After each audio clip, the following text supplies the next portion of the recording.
today is rather the absence of birds in the sky and other wildlife in our forest, to actually, in the oceans, to actually send us very clear signals that we are not living sustainably. And in fact, the report is showing also, more broadly, that our footprint on the planet is increasing, continues to rise. That means that we are cutting trees faster than they can regrow. We are catching fish faster than they can reproduce. We are emitting more CO2 than oceans and forests can absorb. So we are on a total unsustainable path. We know that very clearly now. We are overshooting. We are living beyond the planetary boundaries, and we have to change the trend. And I would like to mention another dimension of poverty. Poverty is, in some regions, is considered a driver of environmental degradation, but much more often is actually a consequence of environmental degradation. And it's actually very true that there is no future, there is no map for true poverty alleviation if you do not really address environmental issues. So many people are depending directly on natural resources, and most of the time those communities are actually the poorest in the world, and so the security of their livelihood is very strongly connected to a healthy environment. And more broadly, there is not going to be a prosperous future for humanity in a degraded environment. I think a healthy, diverse, productive, and natural environment is key to any truly and sustainable development path. So the situation obviously is very serious, there is no doubt about that, and I think we should feel a strong sense of urgency because we have to really deal with these issues in the next few decades. On the other hand, I think sometimes you should stop worrying for a second and actually begin to celebrate a number of positive developments.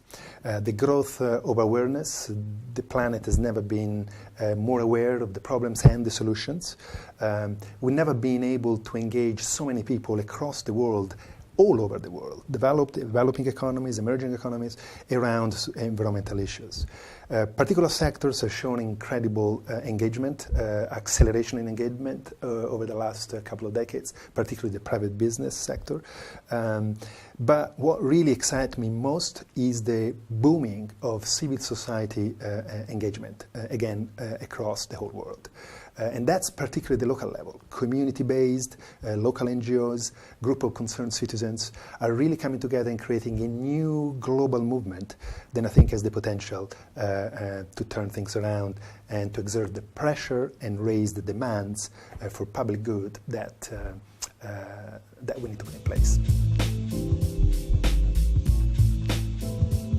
So first of all, humankind, I think, is a really reactive species. We need to feel the problems before we take action.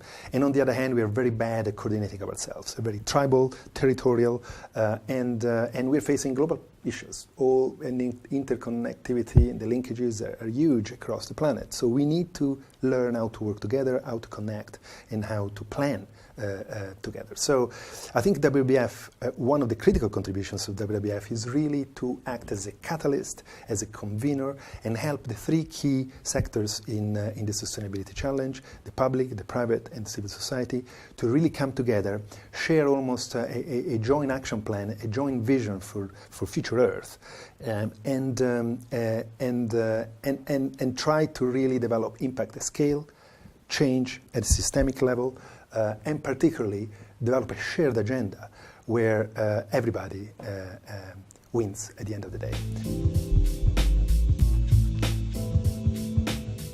But we also work at the global level on market transformation, on the big issues of climate change, and engage with political fora and mechanisms that allow the world to come together and plan in a coordinated fashion. Climate Change Convention, the Convention on Biological Diversity, the critically important debate on Sustainable Development Goals. All these top-level mechanisms are actually always paralleled by ground-truthing our positions, by being rooted in the civil society on the ground. And I think this is a great contribution that WWF can offer to the overall sustainability challenge. We can't do this alone. We need to build partnerships, and we're already doing that, but we should be doing more and maybe daring even a little bit more. But we're facing a big challenge all together. We are all in this together, and I think it is winnable. it is necessary, and beyond all is a fantastic opportunity for this generation, not the previous, not the next one, but this generation, to turn the tide of unsustainable living into a future where people and nature live in harmony.